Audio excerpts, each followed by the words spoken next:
everyone, so today I wanted to do an updated foundation routine for you guys. It's been a while since I did one, and I feel like a lot of my products, or the products that I'm using, have changed, and I've discovered some new favorites, some good primers, powders, and things like that. So I wanted to go ahead and do an updated one for you and kind of talk through the products and the tools that I'm using to achieve my everyday foundation look. If you're new to my channel, I struggle with sensitive, oily, acne-prone skin. So my skin will break out, I will get acne scarring, it's really sensitive, and my skin's definitely cleared up a lot over the years, but I still struggle with this. So getting an even skin tone isn't always an easy process for me, and I know that some of you guys struggle with the same issues. I'm not going to lie, it's a little intimidating to put your bare face on YouTube. I've been doing it for years, so of course it's a little less intimidating, and I have the best subscribers. You guys leave the nicest comments, but I'm only human, and I don't know, I have insecurities about my skin too, and I think that it's important to embrace your natural skin and be able to not wear any makeup and feel totally okay and comfortable with yourself. And there are days when I definitely don't wear makeup,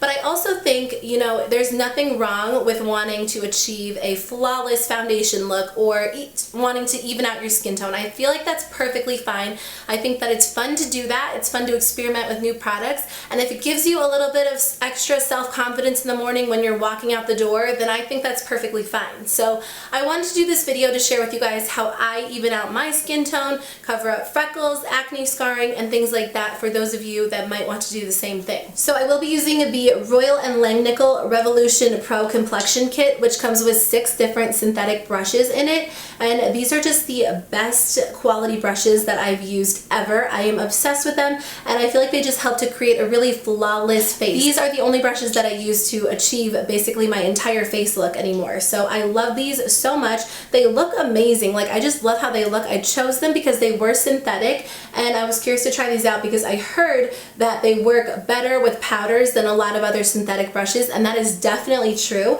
but I think that they are designed beautifully. They have a good weight to them. The actual handle is like rubberized, so it makes gripping onto them really nice, and I'll do some close-ups so you guys can see them, but as I do the foundation video, I'll talk in depth about each brush because I feel like they just make such a big difference, and I think that they're just as important as the products that I use. So I will have more information about them in the description box below. I love these because they are 100% vegan. They are synthetic, and those are the only brushes that I buy anymore. So I've really been loving them. I think that they're really nice. I will have a coupon code in the description box below if you're interested in checking it out. But without further ado, let's jump into it. So I definitely don't have perfect skin by any means, so if you struggle with any kind of the skincare issues I do, I think that this foundation routine would really work for you. So the only thing that I've applied so far is moisturizer and my Smashbox Photo Finish Primer Water. I absolutely love this. I think it just gives you a nice base to work with, even if you use another foundation primer. This is nice because it just hydrates the skin and kind of gives everything something to cling on to. So for my foundation primers, I kind of switch them back and forth depending on what I'm going for that day or what foundation I'm using. Today I'm going to be using the Mercier foundation primer in Radiance. This is really nice because it just kind of preps your skin for foundation, and I like it because it's not super slippery. It doesn't necessarily fill in pores or anything like that, but it does give you a nice radiant base, which if you have oily skin you might want to stay away from, but I feel like it just makes the foundation go on nicely. It almost clings to the foundation and helps it stay a little bit longer on my skin, if that makes sense. Mercier does make a few different primers. I think that they have this primer in the formula that's not Radiance, so if you are not looking to have any type of glow on your skin after you apply your primer, that might be the one for you to try. I don't usually like to go too matte with my foundation primers, even though I have oily skin, because I feel like it just kind of enhances pores or even dry areas or just, unflattering areas on your face, and it kind of makes the foundation go on a little bit weird. I really like a smoothing primer or something like that that just makes your foundation go on really nicely. For concealer, I've really been loving the BECCA Cosmetics Dual Coverage Compact Concealer, which looks like this. I don't know if this was a discontinued item because it's not available at Sephora and they only have like 5 shades on their website. I always get mine from HauteLook because every time BECCA Cosmetics is on HauteLook, they have a million shades of this. Mine is just in the shade of Butterscotch, but it has 2 different sides. It has a medium coverage and an extra coverage, so just depending on what you want to use, you can mix them or use one or the other.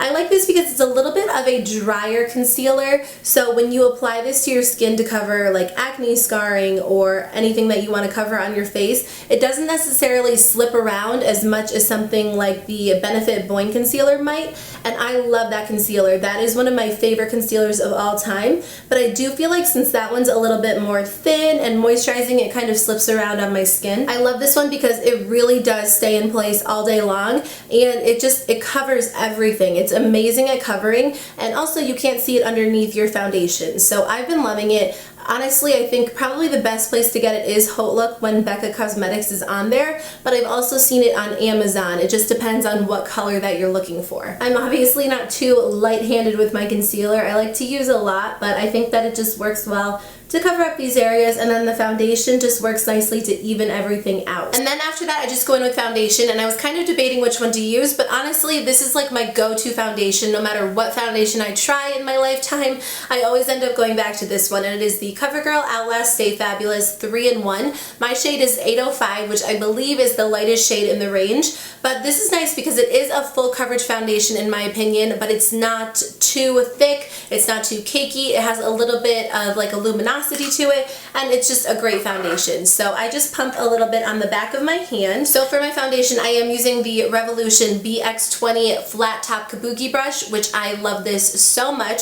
I love this because it's not quite as big as a lot of the other Kabuki brushes that I've used in the past, and I feel like it just does a great job at blending out the foundation, which you guys will see in a second. So I'll just take it and kind of rub it into my skin a little bit. I feel like this is kind of a weird process. I used to just stipple it onto my face, but honestly I feel like this kind of gives you a little bit more of a full coverage look, and you don't have to use as much foundation, which you guys will see in a second. So then I'll just take the brush and I will just start stippling it into my skin. I used to buff it into my skin, but honestly I think that the best full coverage look happens when you just stipple it. I really like these synthetic brushes because I feel like they do a good job at blending, and they actually pick up more powder product than any other synthetic brushes that I've tried, but at the same time they don't soak up all the product. So then I take my Maybelline New York Fit Me Concealer. I'm using the shade Light right now, which is a little bit dark for my skin tone. I just picked up the wrong one at the drugstore, but I just apply this underneath my eyes just to kind of brighten the area, hide any dark circles. I like to use the BX40 brush, which is the large foundation brush, to blend my under eye concealer. I do use this as a foundation brush occasionally, but I usually prefer the stippling brush just because I feel like it gives a more full coverage look. But I love this for underneath the eyes because it just blends it out so nicely, and I feel like it fits perfectly underneath the eye area. So I really like this, but I know a lot of people love these flat brushes for foundation, so you might be a fan of this one. It's really great because it doesn't shed at all. It's synthetic, so it just blends the liquid out so nicely, and I just love it. So I like to set my under eye concealer with the e.l.f. High Definition Under Eye Setting Powder. I love this so much. I feel like it just does a good job at like blending everything out and making it look super airbrushed. And I am obsessed with the BX45 Small Foundation Brush. This is one of my favorite brushes ever, and I use this every single day. So I just dip it in here, get a little bit of powder, and then tap it off, and it just fits underneath the eyes so nicely. It grabs just the right amount of powder to set it. I also like to use it to blend out my under eye concealer, but right now I'm using it to set the powder, and I can't get enough of it. It's my absolute favorite. I've tried so many brushes underneath this eye area to kind of set powder, and sometimes they're too big, they're too small. This is literally the perfect size. So I've basically been obsessed with the Laura Mercier Loose Setting Powder in the translucent shade. I cannot get enough of this. Ever since the first time I've tried it, I've been hooked on it, and I just use this to set my foundation. So I like to use the BX00 Large Domed Brush. This is probably one of my favorites as well, just because it's such like a dense powder brush. I feel like a lot of times brushes this big are really loose and fluffy, and this is perfect because I just dip a little bit in, or I dip it into here, I tap the powder off, and then I'll actually use this and I'll press it into my foundation, which I feel like makes such a difference. It makes my foundation last all day long because the formula of the powder is really nice, but this just picks up a good amount of powder. So I just dipped that in, I'll tap it off, but I still do want quite a bit of powder on there, and I'll just press it into my skin. If you have oily skin, I feel like this makes such a difference as opposed to just buffing it on there really quickly with a loose powder brush, because it really sets the foundation into place. So after that, I take the Maybelline Super Stay Makeup in the shade Sand Beige. I don't like this for all over my skin, but I like it for kind of spot concealing, and it's not necessarily recommended to put liquid over powder. So now that I powdered my face, I wouldn't really recommend going in and kind of putting this all over your face, but I'll just take a little bit and look for any areas that need a little bit of extra coverage. So I do like to cover this freckle on my nose. I got it when I was little and I got sunburned so badly, and some people ask me why I cover it. I just like to, because it's in the middle of my face, and I don't know, I don't want the attention drawn to the middle of my face. So I'll just tap the foundation on top of there, and then like if I have a breakout, so like down here you can kind of still see this, I'll just take a little bit of this and tap it right on here. So I just let it dry for a few minutes, probably like 5 to 10 minutes. So I'm going to go fill in my eyebrows. Okay, so after that has time to set, I will go in with the Covergirl Ready Set Gorgeous Fresh Complexion Powder in 105 110, and this is just kind of like a almost medium to full coverage powder, I would say. So I don't like to use this to set my whole face, because then it just gets to be a little bit too much, but I'll just use the sponge that it comes with. I need to wash mine, so don't judge me. But then I'll just kind of go over the area where I put foundation, and I'll just kind of tap it and blend it out to make sure that all of my face is blended really well. So I like to use the BX25 Angle Kabuki brush to apply my bronzer, and then I will go in with another brush and kind of make the contour a little bit stronger, I guess you could say. So I'll just apply a little bit of Benefit Hoola bronzer, tap off the excess, and then just go right in this area and blend it into it. I'm not great at contouring. It's definitely not my specialty, but I just kind of do the best I can, and you know, it doesn't really have to be perfect. I feel like this brush does a nice job because it is angled, so it really just helps you to kind of get into those areas really well and get a precise application. But because it's not too small and it's not too thin, it's a little bit of a thicker brush, it gives you more of a blended appearance than a really thin, precise brush would. Then I will take the BX35. This is the highlight contour brush. This is one of my favorites as well.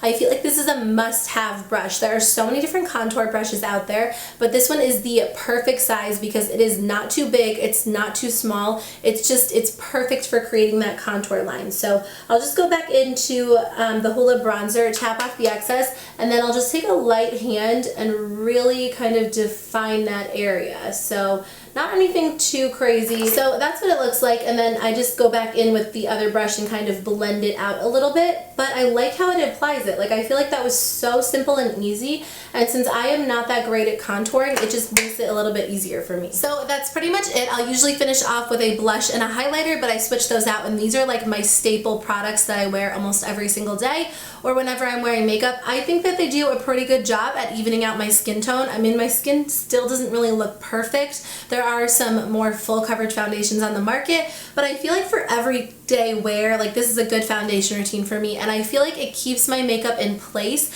Even though I have oily skin, it kind of wears off nicely, so by the end of the day, I still have the majority of my makeup in place. So I hope this was helpful for those of you that might have the same skin type as me, might just be looking for a new foundation to try. Covergirl 3-in-1 is a great one from the drugstore, and of course you could switch any of these products out for drugstore options. I absolutely love these brushes. I honestly feel like they make such a difference in my everyday makeup routine, so I definitely recommend checking them out. I will have their website linked in the description box below, but these are such good quality, and I'm telling you, half the battle or half the process is having the right tools. I definitely recommend checking these out. Let me know if you have any questions in the comments below, and I will be sure to get back to you. Thank you guys so much for taking the time to watch, and I'll see you in my next video. Bye!